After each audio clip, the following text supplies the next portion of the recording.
এই নাফরমান সন্তান, মনে রাখিস আব্বা, দুনিয়া কোন জানোয়ার তোকে স্মরণ করবে না। মানুষ তো দূরে থাক, নাফরমানকে পৃথিবী মনে রাখে না, পাপীকে পৃথিবী শ্রদ্ধা করে না, দুনিয়া নাফরমানকে সম্মান করে না। দুনিয়া ভোগ করা যায়, দুনিয়া ফেরাউনও ভোগ করছে, কিন্তু আজকে কোন মানুষ পৃথিবীতে ফেরাউন এই নাম কোন কুত্তার নামও রাখে না, নমরুদ এই নাম কোন মানুষ কুত্তার নামও রাখে না, আবু জেহেল এই নাম কোন মানুষ, আমার নবীর এই দুশ্মনের নাম কোন কুত্তার নামও কেউ রাখে না। আবু লাহাব আমার নবীর এই দুশ্মনের নাম পৃথিবীর মানুষ কোন কুত্তার নামও রাখে না। নাফরমানের নাম থাকে না। এ বাতে খেতে পারবে, এ বেডি সাইবারি, হ্যাঁ চা, অসুবিধা কি? দেখো নর্তকী, দেখো জিনাবে বিচারের দৃশ্য দেখো, নিজের হাত নিজের লজ্জাস্থানে নাপাক ব্যবহার করে নাপাক করো, বীর্যপাত হচ্ছে, অস্থিরতা করছো, নিজের শরীর নাপাক। হ্যাঁ, একদিন দেখবা আর ঘুম ভাঙ্গে না, একদিন দেখবা চোখ বন্ধ হয়ে গেছে, এই চোখ আর খুলবে না,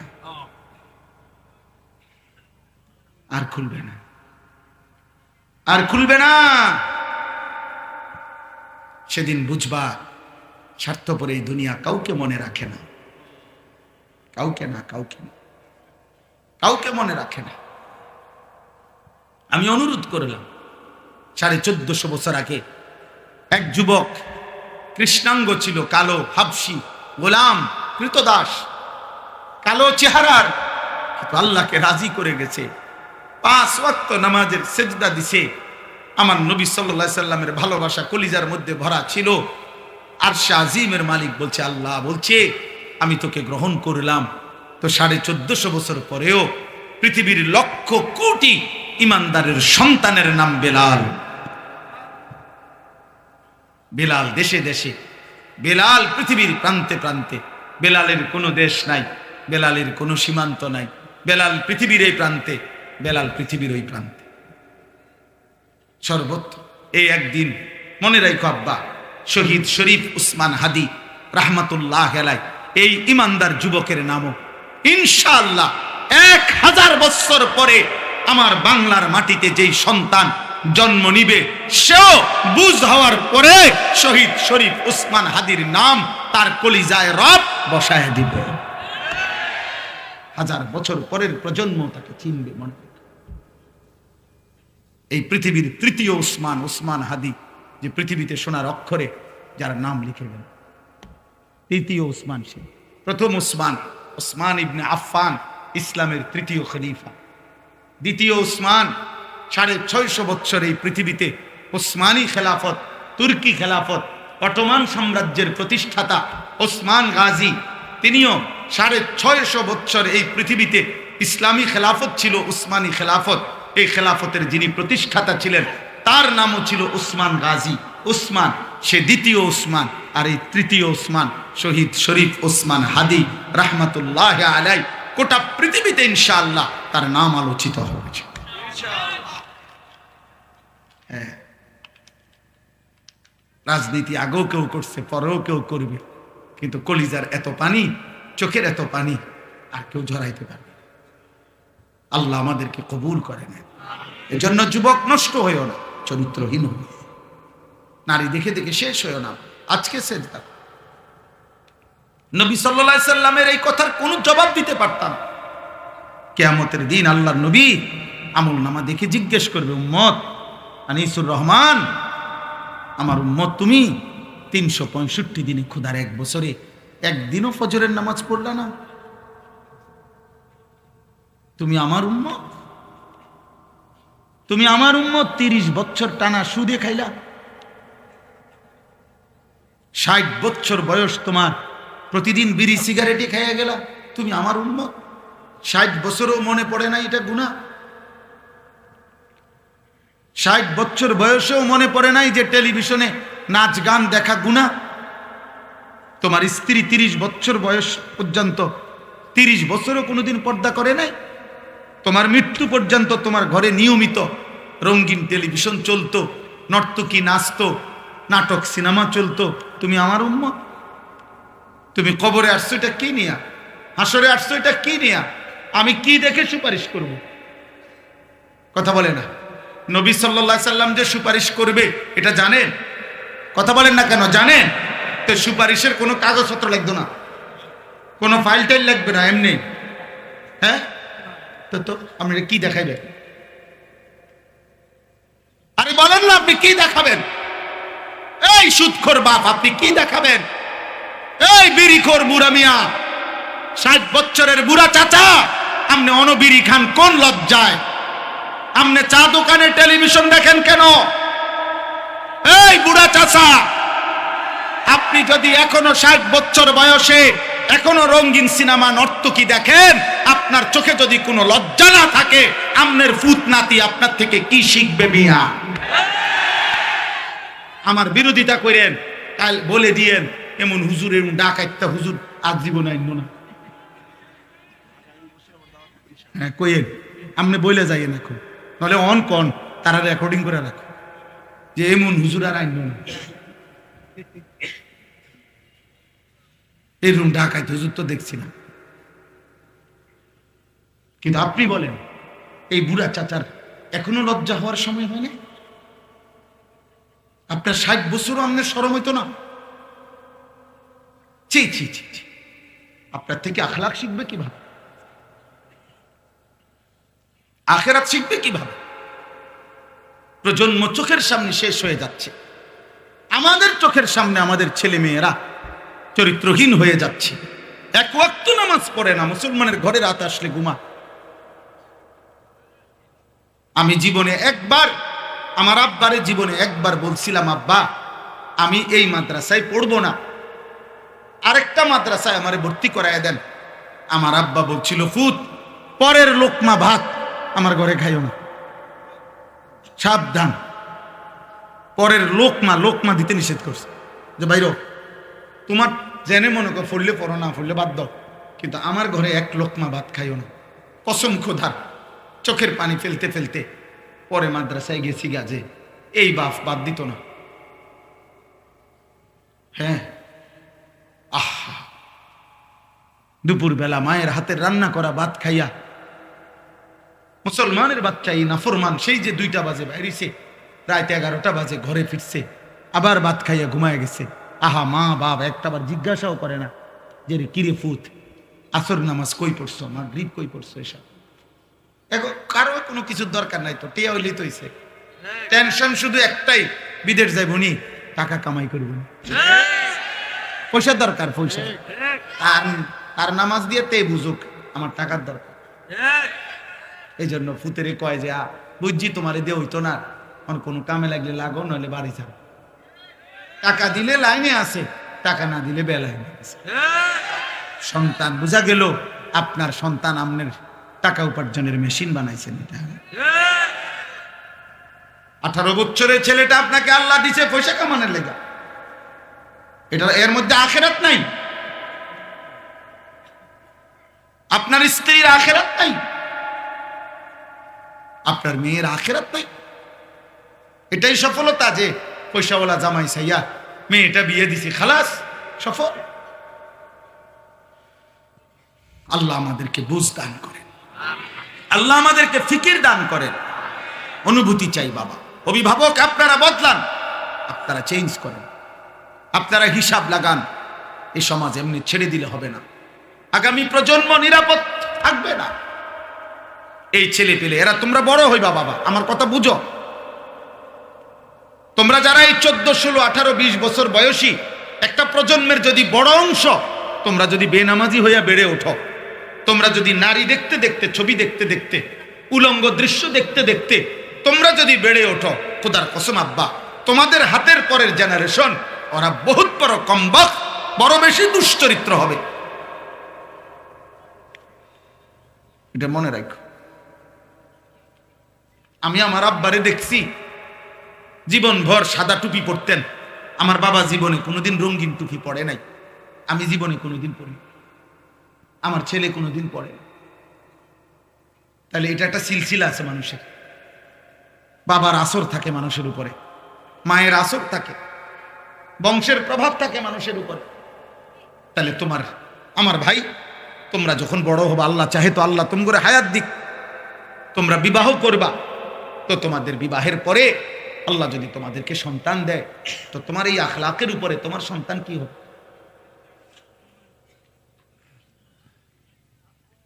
বলো ভাই। একটা ছেলে ভাইব, আল্লাহ তৌফিক দান করে। চলেন এই আয়াতগুলোর অর্থ শুনে। আল্লাহ তাআলা বলেন সূরা কাসাস 28 নম্বর সূরা, দেরি করব না, শুধু অর্থ বলুন।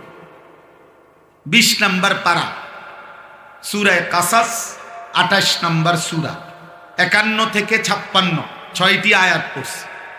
এই তরজমা বলুন। আগে 1 মিনিট তরজমার জন্য সুবিধার্থে 2 মিনিট একটা কথা বলি। আমাদের নবী সাল্লাল্লাহু আলাইহি ওয়াসাল্লাম, ওনার সাহাবারা, নবীজি সহ প্রকৃত বড় যেই হিজরত করছেন সেটা হলো মক্কা থেকে মদিনা। কোথায়? কিন্তু এর আগে সাহাবারা নবীজির নির্দেশে আরেকটি হিজরত করছিলেন, সেটা হলো মক্কা থেকে আবিসিনিয়া, হাবাসা, আবিসিনিয়া এলাকা। ওইখানকার বাদশাহ ছিল বাদশাহ নাজ্জাশী, যিনি খ্রিস্টান ছিলেন, এবং তার উজির সভাসদ তারাও ছিল খ্রিস্টান। ওইটা খ্রিস্টান অধ্যুষিত এলাকা ছিল। বর্তমান মানচিত্রে এটার নাম হলো ইথিওপিয়া। আমার যে দেখাইছিলেন একজন, না হ্যাঁ, আল্লাহর ঘরে একজন মৌলানা দেখছিলাম আমরা, ইথিওপিয়া আলেম। তো এই ইথিওপিয়া মানে আবিসিনিয়া বলতো আগে, হাবাসা। এই হাবশার মধ্যে আল্লাহর নবী সাল্লাল্লাহু আলাইহি সাল্লামের আদেশে, নবীজি সাল্লাল্লাহু আলাইহি সাল্লামের নবুয়তের 7ম বছর সাহাবায়ে কেরাম প্রায় 72 থেকে 74 জন ওনারা মক্কা থেকে সেখানে হিজরত করে গেছিলেন। তো তারা যখন, আমি সংক্ষেপে বলতেছি, তারা যখন হিজরত করে চলে গেছে মক্কা ছেড়ে ওই এলাকায়, এই খ্রিস্টানদের এলাকায় নিরাপত্তার জন্য, ওই বাদশা খুব ন্যায়পরায়ণ ছিল, এই নাজ্জাশী বাদশা। তো মক্কার 2 জন কুরাইশ নেতা, কাফের নেতা মক্কায়, তারা ওই আবিসিনিয়ায় গেছে নাজ্জাশী বাদশার কাছে অভিযোগ নিয়ে, যে আপনার এলাকায়, আমাদের এলাকার থেকে কিছু দুষ্কৃতিকারী, কিছু মনে করেন চোর ডাকাইতের মতো কইল আর কি, বা কিছু খারাপ চরিত্রের লোক আমাদের এলাকার থেকে ভাইগা আপনার এলাকায় এসে আশ্রয় নিছে, আপনি তাদেরকে আমাদের কাছে ফিরায় দেন, নয়তো আপনার এলাকার নিরাপত্তা শূন্যতা হবে। তো নাজ্জাশী বাদশাহ খ্রিস্টান, সে বলতেছে যেই আসুক আমি সরাসরি তার মুখ থেকে তাদের আত্মপক্ষ সমর্থনের সুযোগ না দিয়া আমি তোমাদের হাতে তুলে দেব না, বাইর করব না, ওরা কথা বলে রাখ, আমি শুনি কি কইতে চায়। তো বাদশাহ নাজ্জাশী তখন ওই সাহাবায়ে কেরামের এই জামাতকে খবর দিছে যে তোমাদের বিশেষ একটা প্রতিনিধি বাদশার দরবারে আসো এবং তোমাদের কথা বলো, তোমরা কোত্থেকে আসছো, কেন আসছো, কি হয়েছে, তোমাদের ঘটনা বলো।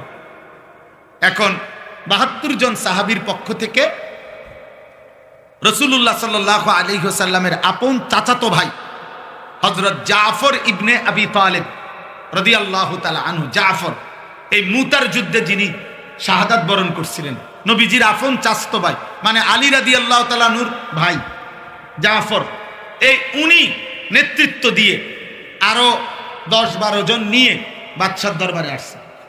আয়েশা বাদশা এবার বলছে যে এই 2 জনকে চিনো? বলছে হ্যাঁ চিনি, ওরা আমাদের এলাকা, ওই যে কুরাইশ যে কাফের 2 জন আইছে না, ওরা, ওদেরকে চিনো? হ্যাঁ চিনি, আমাদের। আচ্ছা, এখন তোমরা কেন আসলা এই এলাকায়, আর তোমরা কি ছিলা, কি হইল, কেন আইলা? তখন তাফসীরের মধ্যে আছে হযরত জাফর ইবনে আবি তালিব রাদিয়াল্লাহু তাআলা আনহু একটা লম্বা ভাষণ দিছে এই বাদশার দরবারে। বলেছে, বাদশাহ আমরা চরিত্রহীন ছিলাম, লম্পট ছিলাম, নারী, জিনা, ব্যভিচার, মদ, জুয়া, হত্যা, খুন, চুরি, ডাকাতি, রাহাজানি, মারামারি, হানাহানি, এই ছিল আমাদের জীবন। আমরা এটাই করতাম। আমাদের জীবন ছিল নারী, নেশা, মারামারি, এই 3 জিনিস এবং যাবতীয় পাপ। আমাদের বংশ থেকে আমাদের দীর্ঘদিনের পরিচিত 40 বছর ধরে আমরা যাকে দেখছি, আমাদের চোখের সামনে যে বড় হইছে, যার চরিত্র আখলাক আমরা একেবারে বুঝ হওয়ার পর থেকে কোনোদিন যার চরিত্রে আমরা কোনো কলঙ্ক দেখি নাই, এমন একজন পুত পবিত্র মানুষ, তিনি আমাদেরকে একটি ধর্মের দিকে আহ্বান করছেন, এক কালেমার কথা আমাদেরকে বলছেন এবং এই যাবতীয় অপরাধ পাপ ছেড়ে দিতে বলছেন। তা আমরা আল্লাহকে মেনে ওই নবীর কথা অনুসরণ করে আমরা আগের যত মন্দ অভ্যাস এগুলো ছেড়ে দিছি এবং এখন আমরা আল্লাহর ইবাদত করি, আমরা মানুষের হক আদায় করি, ইনসাফের উপরে চলতে থাকি। এই আমাদের অপরাধ। এই কথাটা সত্য কিনা এটা অবরেজি। এই জন্য বাপ আমার বলার উদ্দেশ্য হলো, আমি মোবাইলটা বন্ধ করতে বলছি এই জন্য, মূল উদ্দেশ্য হলো হয়তো মোবাইল দিয়ে কাউকে দেখাইবেন, কাউরে দেখানোর দরকার নাই, বা নিজের জন্য গ্রহণ করে, নিজের জন্য গ্রহণ করে। আমি মরে গেলে দোস্ত, তুমি মরে গেলে, বাবা আপনি মরে গেলে, এই পৃথিবী যত আধুনিকই হোক, আপনার কি আমার কি, আপনার কি আমার কি? হায় মুসলমান, এটা বুঝেন না। আমার মৃত্যুর পরে যদি আমার বংশের সবাই সাদের দেশেও যদি ঘরবাড়ি করে, তা আমি কি? আমার তো নাই, আমি তো নাই, আমি তো কবরে, আমি তো কবরে।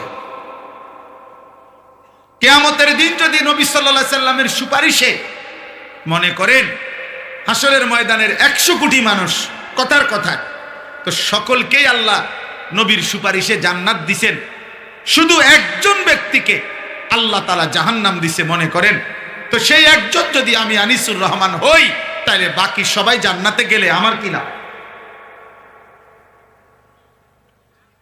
আমার কি লাভ তখন?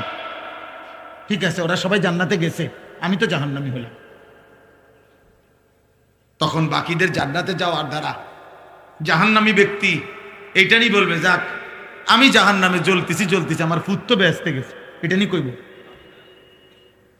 আমি জাহান্নামী হইলাম আর কি, যাক আমার বউ তো জান্নাতে গেছে, এটা নিয়ে বলবে, বরং আফসুস করবে, আফসুস, আফসুস করবে। এই জন্য কোরআনুল কারীমের মধ্যে আল্লাহ তাআলা বলছেন, ইয়াউমা তুকাল্লাবু ওয়ুজুহুহুমুন নার, জাহান্নামী বান্দা কিয়ামতের দিন জাহান্নামের আগুনে তোমাদের গাল, তোমাদের চেহারা, কড়াইয়ের উত্তপ্ত তেলের মধ্যে যেভাবে মাছ এই পিঠ ওই পিঠ করে ভাজে, খোদার কসম তোমাদের গাল, তোমাদের চেহারা জাহান্নামের আগুনের মধ্যে উলট পালট করে পোড়াইতে থাকবে। আর নাফরমান শুধু চিৎকার করবে আর বলবে, ইয়াকুলুনা ইয়া লাইতানা আতানা আল্লাহ ওয়া আতানার রাসূলা, হায় আমার আফসোস মন্দ কপাল, আমি যদি আল্লাহ এবং রাসূলের আনুগত্য করতাম। দোস্ত তোমাদেরকে বলি, বাবা নওজোয়ান, খুব বেশি ফুর্তি করছো তোমরা খুব বেশি রঙের ঘুড়ি উড়াইতেছ, খুব বেশি তামাশা করছো। এই নতুন প্রজন্মের 14, 16, 18, 20, 25 বছরের কিশোর যুবক, তোমরা যা করছো, মুসলমানের সন্তান এমনটা মানায় না, উচিত না। মুসলমানের ঘরে এক মুসলিম মায়ের পবিত্র দুধ পান করে এত আত্মবিস্মৃত, আত্মভোলা, এমন আল্লাহ ভোলা, আখিরাত ভোলা হওয়া উচিত না। এটা সুফল আনবে না, খোদার কসম না। আখিরাত তো নাই দুনিয়ার মধ্যেও। আমি বললাম পরিষ্কার, এই অব্যাহত নারী ছবি, জিনা, ব্যভিচার, মোবাইলের অস্থির দৃশ্য দেখা, উলঙ্গ নাচ গান দেখা, এক ওয়াক্ত নামাজ না পড়া নাফরমান, আগামীর পৃথিবী তোদের জন্য কল্যাণ আনবে না। মনে রাখ, তোমরা অধিকাংশ কিশোর যুবক ছেলের চেহারা দেখলে পরিষ্কার বোঝা যায়, এই যেগুলা দাঁড়ায় আছো, বসে আছো, অধিকাংশই নওজোয়ান বেনামাজি। তোমাদের চেহারার মধ্যে নামাজের কোনো চিহ্ন নেই। বেনামাজি, বেয়াদব, বেনামাজি, বেয়াদব। আসমানের নিচে জমিনের উপরে বেনামাজির চাইতে নিকৃষ্ট কোন বেয়াদব আর কেউ নেই। যার কপালে সেজদা নাই, সে পৃথিবীর যেই কোনো নিকৃষ্ট জানোয়ারের চাইতেও নিকৃষ্ট। জানোয়ার এই জন্য সেজদা দেয় না, কারণ কোন জানোয়ারের উপরে সেজদার হুকুম নাই, মানুষ নামের এই জানোয়ারকে আল্লাহ সেজদা দিতে বলছে, অথচ সে সেজদা দেয় না। এই জন্য এইটা জানোয়ারের চাইতে নিকৃষ্ট। কুত্তা এই জন্য সেজদা দেয় না, কুত্তার উপরে সেজদার বিধান নাই। শূকর এই জন্য সেজদা দেয় না, শূকরের উপরে সেজদার বিধান নাই। ছাগল গরু এই জন্য সেজদা দেয় না, তাদেরকে আল্লাহ সেজদা দিতে বলে নাই। আব্বা তোমারে বলছে, তোমারে বলছে বাপ। এজন্য আসমানের নিচে জমিনের উপরে আল্লাহর কোরআনে আল্লাহ বলছে, ফাখালাফা মিন বাদিহিম খালফুন, সর্বনিকৃষ্ট মানুষ, কোরআন শরীফের আয়াত, সবচেয়ে নিকৃষ্ট মানুষ আল্লাহ বলছে কারা? আল্লাহ বলছে আদাউস সালাহ, এক যারা তাদের নামাজ নষ্ট করে, দুই ওয়াত্তাবাউস শাহওয়াত, যারা তাদের শাহওয়াত মনের হারাম চাহিদা, কুবাসনা, মনের চাহিদা শুধু পূরণ করে, আল্লাহর বিধান, রাসূলের বিধান, হালাল হারামের বিধান কোনো পরোয়া করে না। খোদার কসম, আল্লাহ বলছে তারা সর্বনিকৃষ্ট প্রজন্ম, ওরা নিকৃষ্ট নিকৃষ্ট নিকৃষ্ট নিকৃষ্ট। অতএব বেনামাজি ছেলেরা, তোমরা যারা আজকে সারা দিনে এক ওয়াক্ত নামাজ পড়ো নাই, নাফরমান, তুমি চলে গেলে ভালো হয়। যাও এখান থেকে, সরো, যা বেটা নাফরমান, চলে যা বেটা। তোর মতো নাফরমানের ভালোবাসা দিয়ে আমি কি করবো? আমি কি ভোটে দাঁড়াইছি বেটা? আমি কি ভোটে প্রার্থী? আমি কি নির্বাচনের গণসংযোগে আসছি বেটা? তামাশা দেখা কি করবা? হুজুরের কি করবা? মুসলমানের ঘরে এমন নিকৃষ্ট সন্তান কেমনে হইলা? 365 দিনে, খোদার এক বছরে কোনোদিন ফজরের নামাজ পড়লা না, এত বড় জানোয়ার কেমনে হইলা? এত বড় জানোয়ার হইলা কেমনে? তোর মা তোকে দুধ পান করায় নাই? তোর মা তোকে আল্লাহ চিনায় নাই? তোর বাপ তোকে বলে নাই? তোর মক্তবের হুজুর তোকে বলে নাই? তোদের গ্রামের মসজিদে আজান হয় না? তোদের পাড়ায় মহল্লায় তোর সামনে আর কেউ নামাজ পড়ে না? নাফরমান, তুই মুসলমানের ঘরে ঘুমাস না বেটা? তোর কোনো অভিভাবক নাই বেটা? হ্যাঁ, সিনেমার ওই নর্তকী তোর অভিভাবক বেটা? মোবাইলের ওই উলঙ্গ নারী, ফুটবলের খেলোয়াড়, ক্রিকেটের খেলোয়াড়, ইউরোপ আমেরিকার কোন বেঈমান? বলো আব্বা, জন্ম মুসলমানের ঘরে, চুল রাখলা কেন বেঈমানের মতো করে? তোর আব্বা ভুলে গেলি কেন বেটা? এই নাফরমান, বাপ ভুলে গেলে তার পরিচয় থাকেনি বেটা? বল বেটা, একটা ছেলে বল, এই চুল কার মতো রাখছ বেটা? মাথা নোয়াইলে কি হবে বেটা? মুসলমানের ঘরে জন্ম নিছ কিনা বেটা? দাঁড়ায় বল বেটা। অপদার্থ মুশরিক বেঈমানের মতো, কোন ইহুদি বেঈমান, কোন খ্রিস্টান বেঈমান, কোন মুরতাদ, কোন আল্লাহর দুশমন, কোন বেঈমানের মতো চুল রাইখা মুসলিম পরিচয় দাও কোন লজ্জায়, কোন শরমে বেটা? কোন শরমে? ছি ছি ছি ছি। সেজদাবিহীন কপাল যাদের, তোদের কপালে থুতু মারলাম। থু তোর কপালে, থু তোর কপালে থুতু দিলাম। তুই রবের দুশমন, ইসলামের দুশমন, আল্লাহর দুশমন। আমার নবী সাল্লাল্লাহু আলাইহি সাল্লামের 23 বছরের চোখের পানির কোনো কদর করলাম না। আমার নবীর তায়েফের প্রতি ফোঁটা রক্তের কোনো কদর করলাম। আমার নবীর উহুদের ধান্দান শহীদ করা রক্তের কোনো কদর করলাম না। যে নবী আমার পেটে পাথর বাঁধছে উম্মতের জন্য ক্ষুধার কষ্টে, হাসরের ময়দানে তিনি জিজ্ঞেস করবে, উম্মত তুই কি শুনুস নাই? উম্মত, আমি না তোর জন্য তায়েফে এত রক্ত ঝরাইছি। মক্কার কাফের বেটা, নবীজির রক্ত মাখা তায়েফের রক্তাক্ত দেহ, মক্কার সবচেয়ে বড় কাফের উতবা, নবীর বড় দুশমন ছিল যে ব্যক্তি মৃত্যু পর্যন্ত আবু জেহেল আবু লাহাবের সাথে উতবা নামে এই কাফের সর্দার সর্বপ্রথম আমাদের নবী সাল্লাল্লাহু আলাইহি সাল্লামকে তায়েফ থেকে নবী যখন ফিরে আসছে মাঝ পথে, রক্ত মাখা দেহ তখনও মুছে নাই, খোদার কসম কিতাবে আছে এই উতবা নবীকে দেখছে প্রথম এই কাফের সর্দার। এরই ভাতিজা তো নবীজি আজকে 11 বছর নবীর বিরোধিতা করে গেছে মক্কায়, কিন্তু তায়েফ থেকে নবী ফিরে আসছে উতবার বাগানে নাখলা নামক জায়গায়, মক্কা এবং তায়েফের মাঝামাঝি জায়গায়। এখন হিসাবে এখন কি করা দরকার? হিসাব করা দরকার, হিসাব করা দরকার। বা আত্মতৃপ্তিতে ভুগলে হবে না। মানে এই হুজুরের এখন শ্রোতা বেশি, তো কিছে? এটা কোনো আত্মতৃপ্তির কিছু না। স্লোগান দিছে, উড়াইয়া লাইছে হুজুরে, যেই স্লোগান দিছে না, এটা কিছু না, এটা কিছু। হিসাব করা দরকার। একটা যুবক ছেলে, ভাই তোমার কাছে আমার অনুরোধ, একজন তোমার কাছে বললাম, তুমি তোমার এলাকার এতগুলো ছেলের দিকে তাকাইয়া দেখো নামাজি কয়জন। তাহলে একটি দেশের 92% মুসলমানের বাংলাদেশে, প্রায় 12-14 কোটি মুসলমানের বাংলাদেশে যদি 30 কিলোমিটার জায়গার 2000 ছেলে, তার থেকে যদি 1800 ছেলে নামাজ না পড়ে, তাহলে এইভাবে প্রতি 30 কিলোমিটার দৈরা গোনেন সারা বাংলাদেশের, তাহলে নামাজি কই? নামাজি বিহীন কই? তো সেজদা বিহীন ইমানের শক্তি আসবে কোত্থেকে? সেজদা বিহীন আল্লাহর জন্য জীবন দেওয়া অকাতরে দেশের জন্য, ইমানের জন্য এই হিম্মত সেজদা বিহীন আসবে না।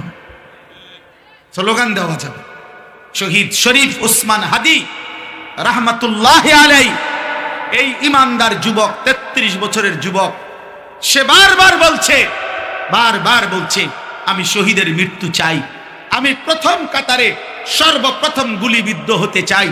সে বলেছে সে দেশের জন্য আমি আমার শেষ রক্তটুকু দিতে চাই। এই যুবক ইমানদার ছিল, 5 ওয়াক্ত নামাজ পড়তো প্রতিদিন, খোদার কসম সে ফজরের নামাজ জামাতে পড়তো।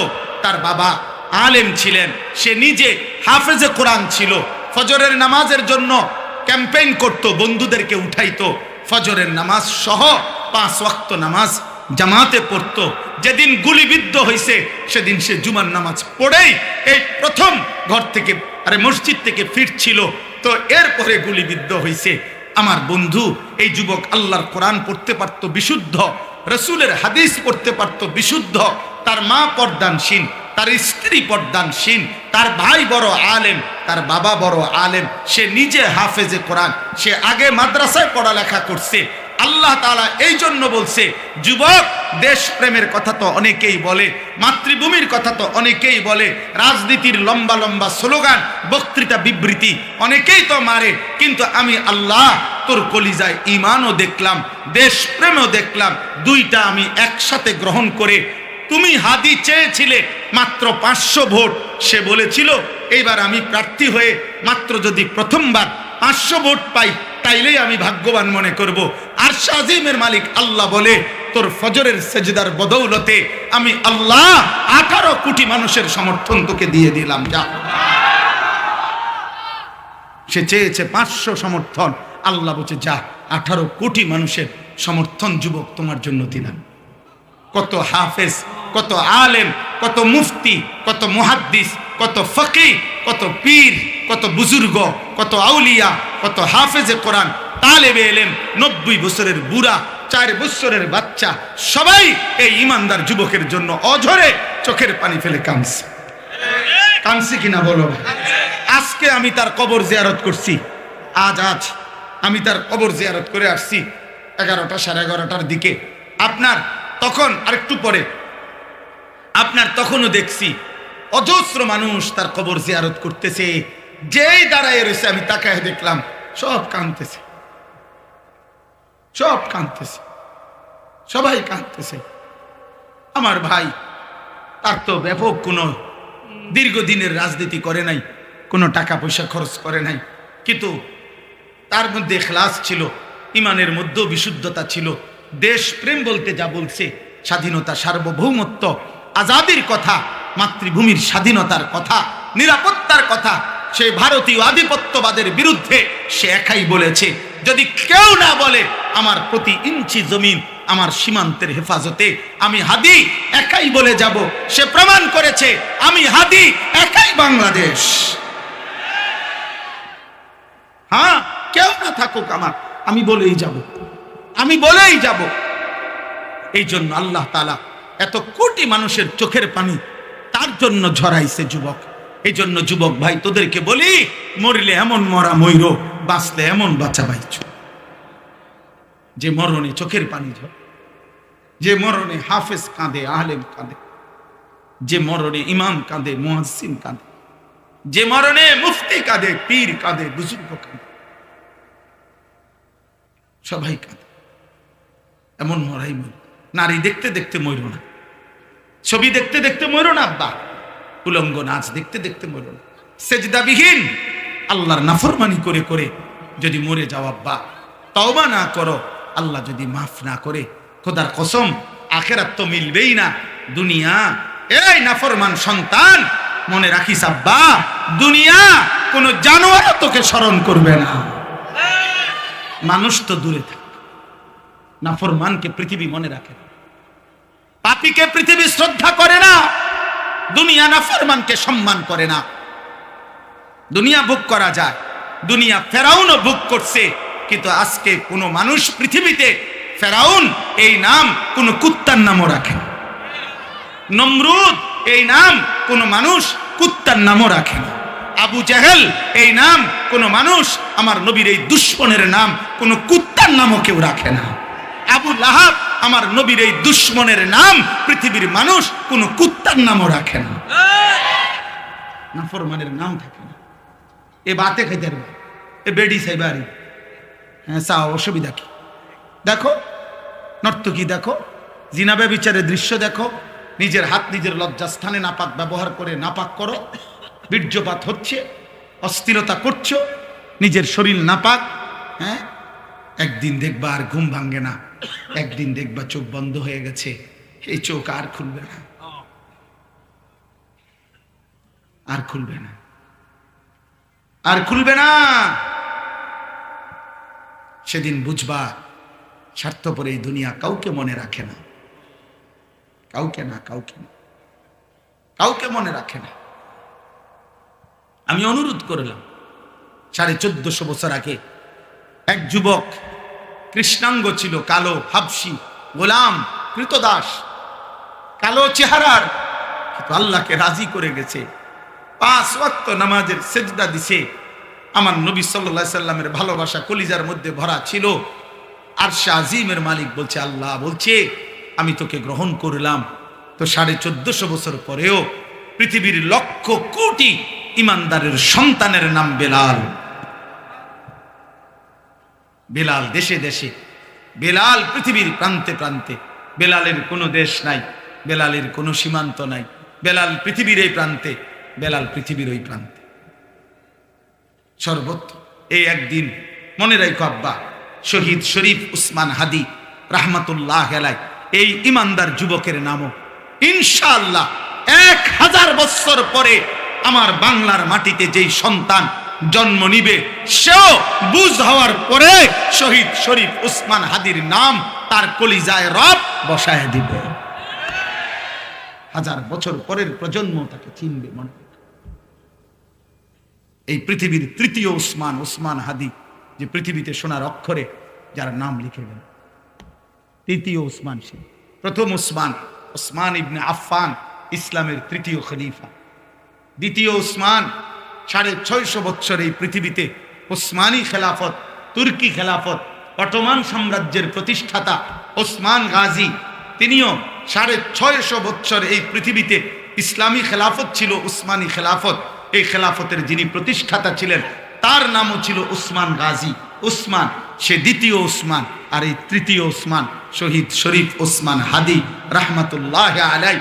গোটা পৃথিবীতে ইনশাআল্লাহ তার নাম আলোচিত হবে। হ্যাঁ, রাজনীতি আগেও কেউ করছে, পরেও কেউ করবে, কিন্তু কলিজার এত পানি, চোখের এত পানি আর কেউ ঝরাইতে পারবে। আল্লাহ আমাদেরকে কবুল করে নেন। এজন্য যুবক নষ্ট হইও না, চরিত্রহীন হইও, নারী দেখে দেখে শেষ হইও না। আজকে সেজদা নবী সাল্লাল্লাহু আলাইহি সাল্লামের এই কথার কোনো জবাব দিতে পারতাম। কিয়ামতের দিন আল্লাহর নবী আমলনামা দেখে জিজ্ঞেস করবে, উম্মত আনিসুর রহমান, আমার উম্মত তুমি 365 দিনে খোদার এক বছরে একদিনও ফজরের নামাজ পড়লা না, তুমি আমার উম্মত, তুমি আমার উম্মত 30 বছর টানা সুদে খাইলা,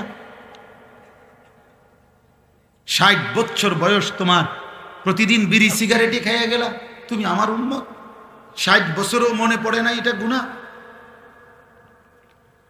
60 বছর বয়সেও মনে পড়ে নাই যে টেলিভিশনে নাচ গান দেখা গুনাহ, তোমার স্ত্রী 30 বছর বয়স পর্যন্ত 30 বছরও কোনোদিন পর্দা করে নাই, তোমার মৃত্যু পর্যন্ত তোমার ঘরে নিয়মিত রঙিন টেলিভিশন চলতো, নর্তকী নাচতো, নাটক সিনেমা চলতো, তুমি আমার উম্মত, তুমি কবরে আসছো এটা কি নিয়া, হাসরে আসছো এটা কি নিয়া, আমি কি দেখে সুপারিশ করব?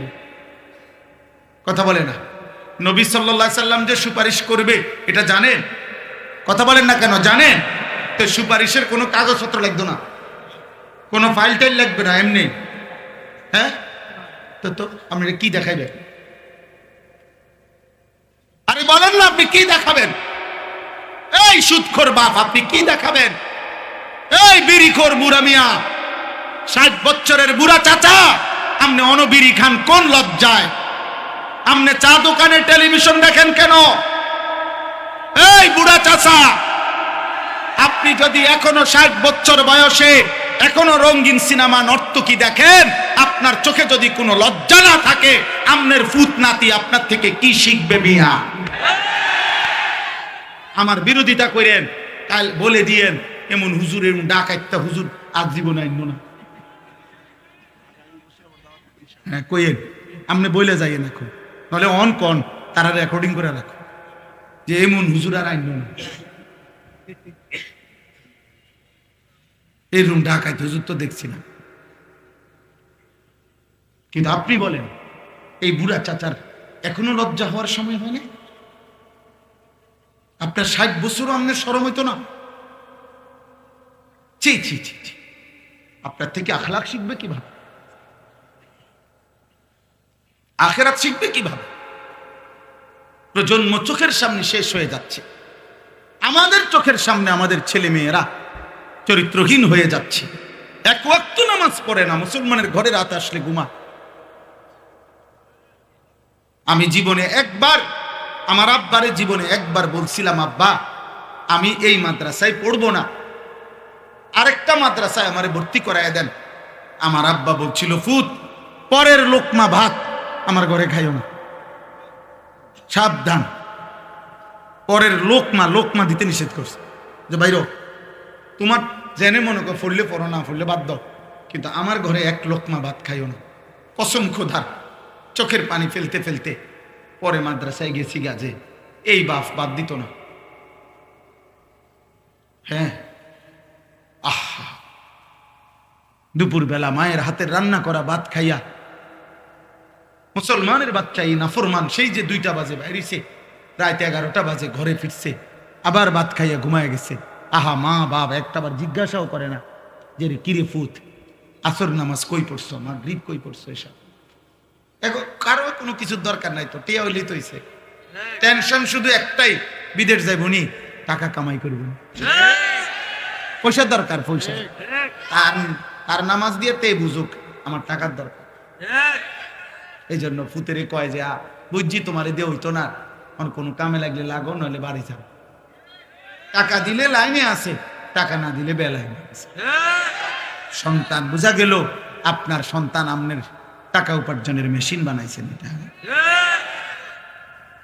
18 বছরের ছেলেটা আপনাকে আল্লাহ দিছে পয়সা কামানোর লেগা, এটা এর মধ্যে আখেরাত নাই, আপনার স্ত্রীর আখেরাত নাই, আপনার মেয়ের আখেরাত নাই। এটাই সফলতা যে পয়সাওয়ালা জামাই চাইয়া মেয়েটা বিয়ে দিছি, খালাস সফল। আল্লাহ আমাদেরকে বুঝ দান করেন, আল্লাহ আমাদেরকে ফিকির দান করেন। অনুভূতি চাই বাবা। অভিভাবক আপনারা বদলান, আপনারা চেঞ্জ করেন, আপনারা হিসাব লাগান। এই সমাজ এমনি ছেড়ে দিলে হবে না, আগামী প্রজন্ম নিরাপদ থাকবে না। এই ছেলে পেলে এরা তোমরা বড় হইবা বাবা, আমার কথা বুঝো। তোমরা যারা এই 14, 16, 18, 20 বছর বয়সী একটা প্রজন্মের যদি বড় অংশ, তোমরা যদি বেনামাজি হইয়া বেড়ে ওঠো, তোমরা যদি নারী দেখতে দেখতে, ছবি দেখতে দেখতে, উলঙ্গ দৃশ্য দেখতে দেখতে তোমরা যদি বেড়ে ওঠো, খোদার কসম আব্বা, তোমাদের হাতের পরের জেনারেশন ওরা বহুত বড় কমবখ, বড় বেশি দুশ্চরিত্র হবে। এটা মনে রাখো। আমি আমার আব্বারে দেখছি জীবনভর সাদা টুপি পরতেন। আমার বাবা জীবনে কোনোদিন রঙিন টুপি পরে নাই, আমি জীবনে কোনোদিন পরি, আমার ছেলে কোনোদিন পরে। তাহলে এটা একটা সিলসিলা আছে মানুষের। বাবার আসর থাকে মানুষের উপরে, মায়ের আসর থাকে, বংশের প্রভাব থাকে মানুষের উপরে। তাহলে তোমার আমার ভাই, তোমরা যখন বড় হবা, আল্লাহ চাহে তো আল্লাহ তোমরা হায়াত দিক, তোমরা বিবাহ করবা, তো তোমাদের বিবাহের পরে আল্লাহ যদি তোমাদেরকে সন্তান দেয়, তো তোমার এই আখলাকের উপরে তোমার সন্তান কি হবে?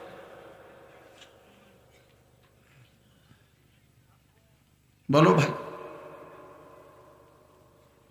একটা ছেলে ভাইব, আল্লাহ তৌফিক দান করে। চলেন এই আয়াতগুলোর অর্থ শুনে। আল্লাহ তাআলা বলেন সূরা কাসাস 28 নম্বর সূরা, দেরি করব না, শুধু অর্থ বলুন। 20 নম্বর পারা, সূরা কাসাস 28 নম্বর সূরা, 51 থেকে 56, 6টি আয়াত পড়ছে। এই তরজমা বলুন। আগে 1 মিনিট তরজমার জন্য সুবিধার্থে 2 মিনিট একটা কথা বলুন। আমাদের নবী সাল্লাল্লাহু আলাইহি ওয়াসাল্লাম, ওনার সাহাবারা নবীজি সহ প্রকৃত বড় যেই হিজরত করছেন সেটা হলো মক্কা থেকে মদিনা। কোথায়? কিন্তু এর আগে সাহাবারা নবীজির নির্দেশে আরেকটি হিজরত করছিলেন, সেটা হলো মক্কা থেকে আবিসিনিয়া, হাবাসা, আবিসিনিয়া এলাকা। ওইখানকার বাদশাহ ছিল বাদশাহ নাজ্জাশী, যিনি খ্রিস্টান ছিলেন, এবং তার উজির সভাসদ তারাও ছিল খ্রিস্টান।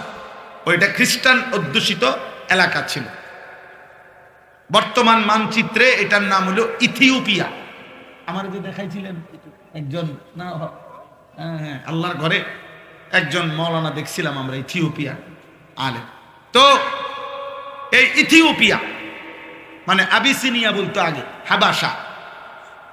এই হাবসার মধ্যে আল্লাহর নবী সাল্লাল্লাহু আলাইহি সাল্লামের আদেশে নবীজি সাল্লাল্লাহু আলাইহি সাল্লামের নবুয়তের 7ম বছর সাহাবায়ে কেরাম প্রায় 72 থেকে 74 জন ওনারা মক্কা থেকে সেখানে হিজরত করে গেছিলেন।